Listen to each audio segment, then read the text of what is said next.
Hi everyone, now this video is going to be a little bit different to my usual mudlarking videos. Now usually I find lost stories in the River Thames, but this lost story I found in this box in a flea market and I paid a few pounds for it. It's the result of a house clearance. So this is Peter and he has this amazing stall here. It's like urban mudlarking and we're at Deptford and it is like, what would you call it really? It's just rubbish. It's rubbish, but it's treasures though, isn't it? To a certain extent, but it's still rubbish. But they're things that might have been really special to somebody at some point, mightn't they? Oh, I suppose so. Well, that's because, you know, when you do house clearances, you're taking people's lives, aren't you? Yeah. What they've left behind. I know. It always makes me feel kind of, well, happy to find it. I kind of want to rescue it. I tell you what I find strange. The only thing is the amount of photographs of children and whatever that are left behind. I know. Yeah, hundreds of photographs. Yeah, I just love it here. When the tide is too high to mudlark, this is where I come.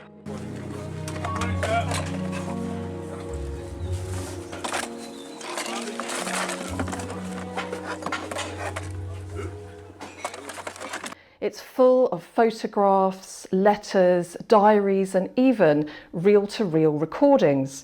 Now, the reel-to-reel recordings appear to have been made by a man named Anne Moreton back in the 1970s. Michael was a bell ringer at Westminster Cathedral and also St Paul's, amongst other places, and he recorded his mother, Anne, talking about her childhood memories, her family history, but in particular, growing up in the 1890s in Burma. Now, when I looked through this box, I had the feeling that Michael wanted to preserve his family history and may have wanted to do a little bit more with it. He even has family trees here, but for some reason he didn't ever get around to doing this, and somehow these fragments have made their way to me. So I now feel responsible for taking great care of these and giving these memories a chance to be heard again. So some of the recordings are a little bit difficult to hear. I have had them digitized into MP3 format and I'm going to play them to you now. There will be subtitles. So let's go. I hope you enjoy this.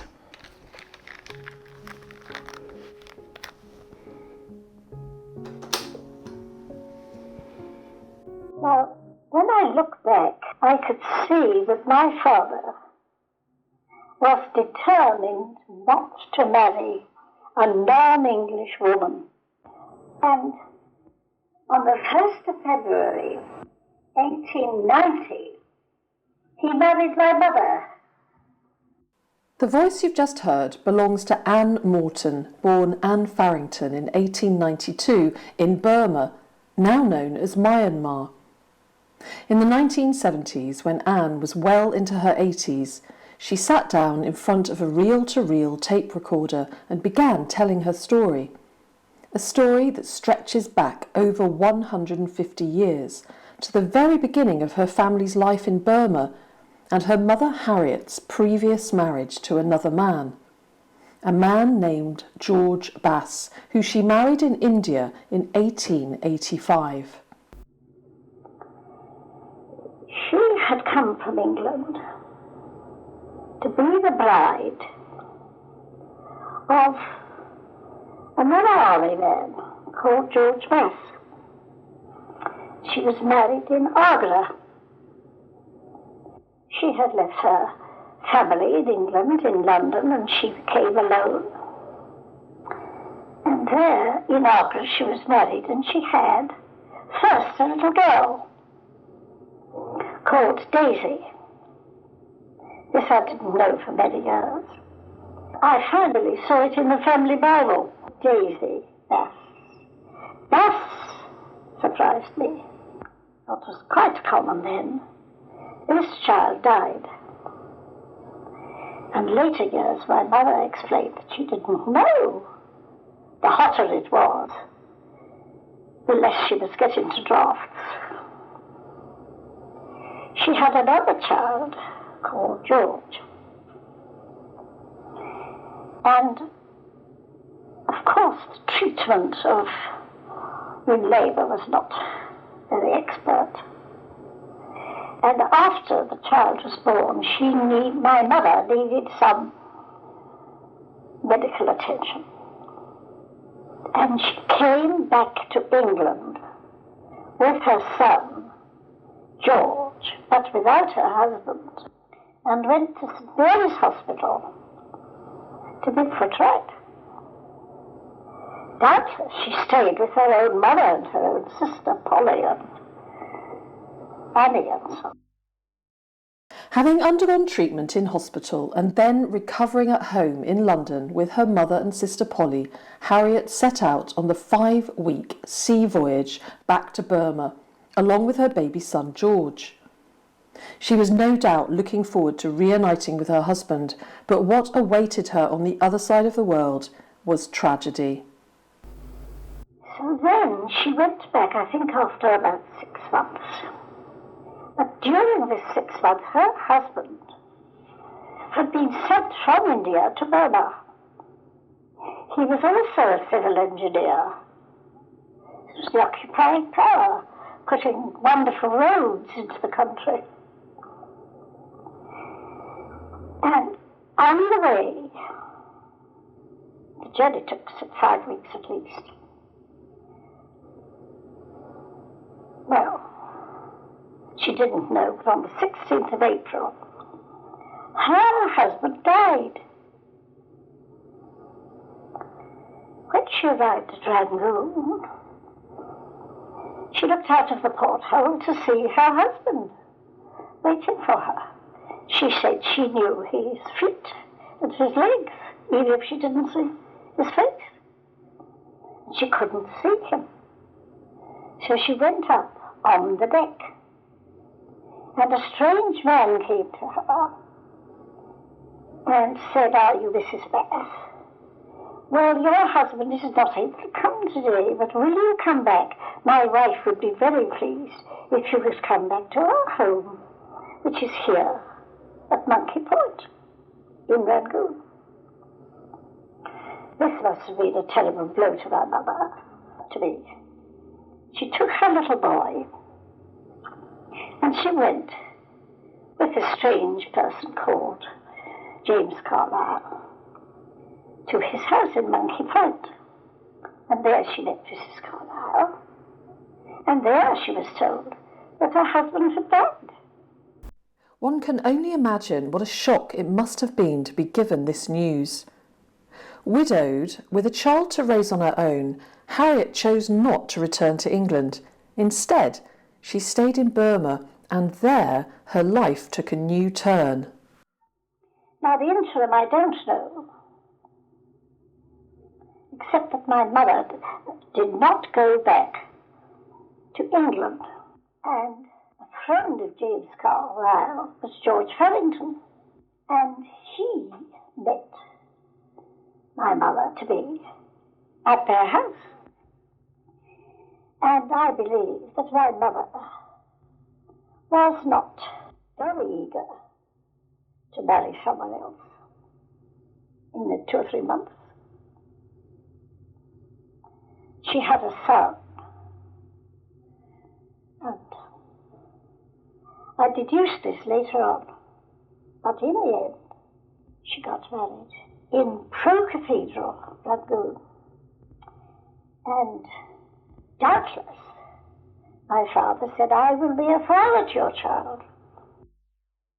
And as it happens, George Farrington knew exactly what it was like to be without a father. George Farrington was born in 1865, and his own father, who was in the Indian Army, died of smallpox at the age of 30, leaving George's mother a widow with several children to care for, including George, who was 7 years old. It was 1873 at the time, and they were living in India. George was sent to St. Lawrence's Asylum in Sanawar, northern India, a boarding school for children of soldiers, where they could be brought up in a healthy environment, receive an education, and learn a trade.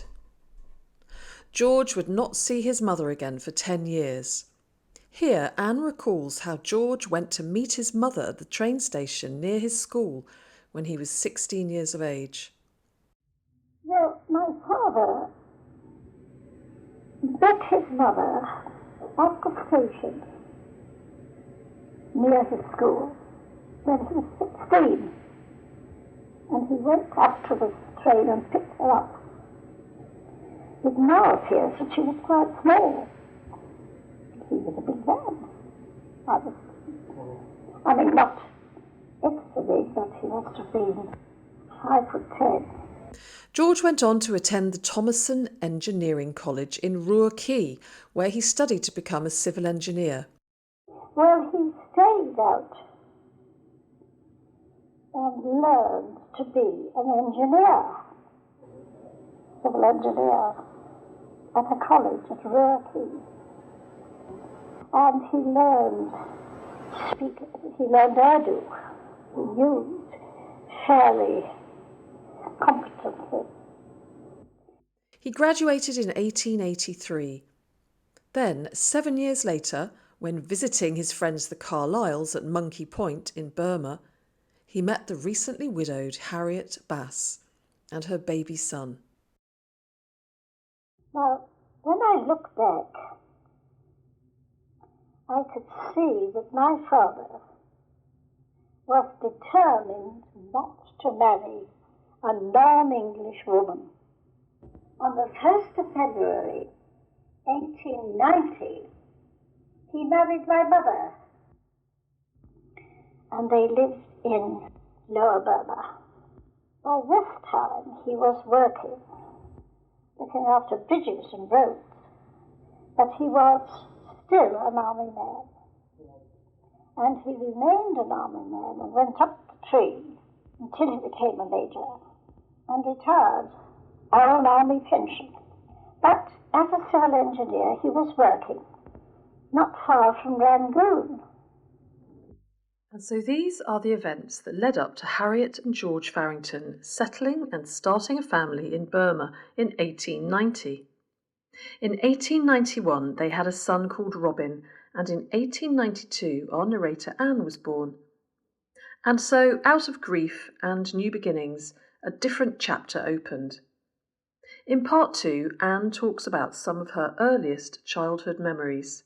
The first thing I remember about Burma, clearly, was the day Topsy was born.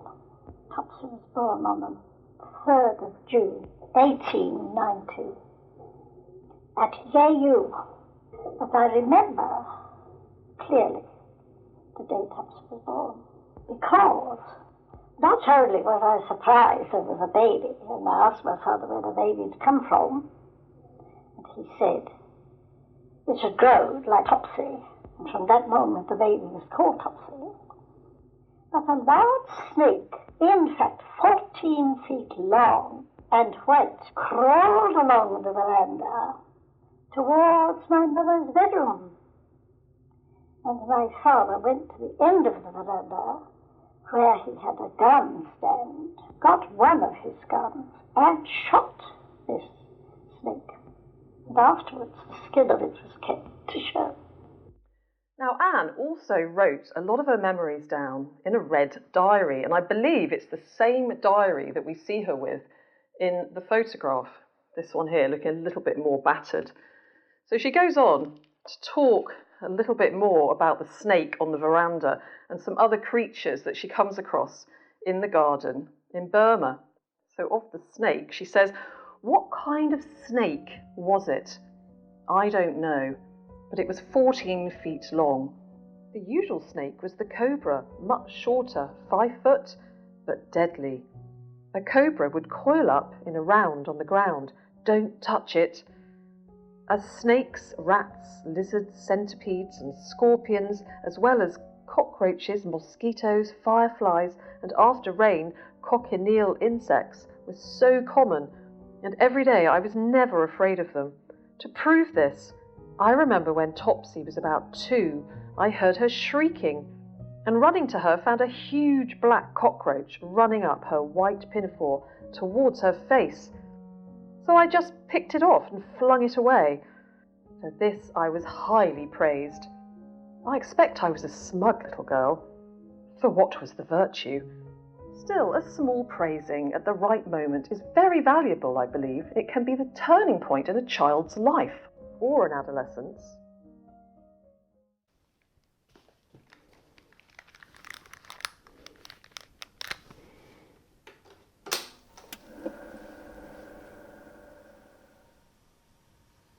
Our house was called Moat House, and I do remember the house very well. It was called a bungalow, but it stood on poles. In fact, so high that the trap, we had in fact two traps, but one trap used to be kept underneath the house with the shafts up. And to get into the house, we went up a fairly wide staircase which approached from the outside and had a halfway landing where there were pots of flowers. And then it arrived onto the veranda. And I remember this veranda very well, because on the whole, my father would sit on the veranda on a type of chair that always had a place for a glass, and also extensions that you could put your feet onto. And there, at the other end, there was a sewing machine. But we used to have so many people working for us that I remember now the derby or tailor used to come and work at the sewing machine. And from this day and age, when labour is so hard to get, I must say how many people we had working for us. There was the cook, whom we called Boy, who was faithful to us for 25 years at least, who called me Missy Baba. There was the table servant, who was called Po Mong. There was the sweeper, Indian, who was very low caste and always shied away from us so that his shadow didn't fall on us. He had two jobs.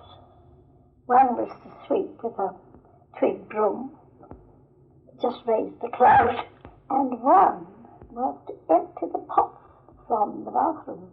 And each bedroom had a bathroom, and each bathroom had a commode. And though it seemed all natural and I gave a thought to it, it was his work to empty this little, I suppose, not more than twice a day, perhaps 3 times a day, into some hole in the distance. Now it sounds appalling, but then it was taken for granted. And in this house, I must describe it, this bungalow. It was thatched. The rooms were large, but when I think about it, the walls and the floor covering were all made from bamboo leaves, made into a kind of matting. And to this day I don't like China tea because it smells like matting. I also remember before we left VU that I had my 4th birthday. And the night before, in bed, very excited because the next day would be my birthday, I heard them unpacking a wooden box. I thought, this must be my present. There were no shops at VU. And in the morning, my present was revealed in all its glory as a cooking stove with little saucepans on top. I liked it very much because there were not many toys about.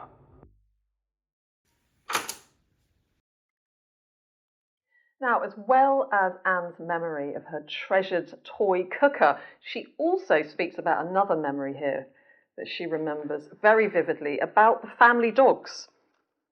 Our dog, our precious Ginny, was bitten in the neck by a cheetah. My father shot the cheetah, but my mother, incredibly, sewed up the wound with an ordinary needle and cotton! Exclamation mark, exclamation mark. So Ginny did not die. She became the mother of Jack and Jill, our own dogs. precious though they did have ticks embedded in their skin. I do wonder if the dogs in the photograph are Jack and Jill or Ginny. Now, the last recording I'm going to play to you today is Anne reminiscing about her school days in Burma. When my father tried to teach me sums, I think he was too ambitious, because he wrote out the multiplication tables up to 16. And I never was so good at my sums as I was at my reading. And this school that I went to was the Garrison School. And if you had a sum wrong, you had the cane on one stripe. 2 sums wrong, 2 stripes, 3 sums wrong, 3 stripes. At this school, there was a boyfriend called Sidney Rowe. At least, he was the child of my mother's friend, and he had to wear a dunce's cap, and this I did not like. I felt so sorry for him, because he was made to stand up on a high stool in a prominent place with a huge dunce's cap on, saying dunce. This boy's father was a soldier, and later on, while we were still at Schwabo, the regiment, which was the Essex Regiment, went to the Boer War. And from their red coats, their glaring uniform, they changed to khaki. And we went to see the regiment go from the railway station in khaki. And my mother's friend, Mrs. Rowe, was left, like the other women, with their menfolk gone to the war. I don't think I can say any more today. I think I've said enough. Well, on that note, it really is so precious listening to Anne's memories, and I can't help wondering what happened to poor Sidney Rowe. So this is really just the beginning. I've got so much in this box to look through. I've got letters, photographs, more recordings, all sorts of things. I'm so excited about it. And if anybody is watching who is connected to the Moreton family, or anybody who recognises any of the people or places in this video, then I'd be delighted to hear from you. And please do let me know if you'd like to continue exploring this family story with me. So that's all for now. Thank you very much for watching, and see you again very, very soon. We all know there will be a last time for everything and everyone. We might be living in our last days. There might be 27 years to come. Running across the border, following the water, make the most of every notion. Soaring like a kite, higher than a mite. Baby, I can see the ocean run. Baby, run, run like the river runs. You will become one with the ocean, one day, we're gonna meet again. Until then, run like the river runs.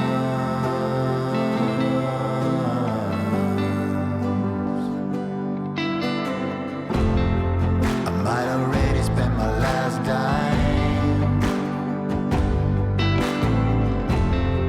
I might become a billionaire. This life is happening in real time, but I will follow you anywhere. Running across the border, following the water, make the most of every notion. Soaring like a kite, high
everything.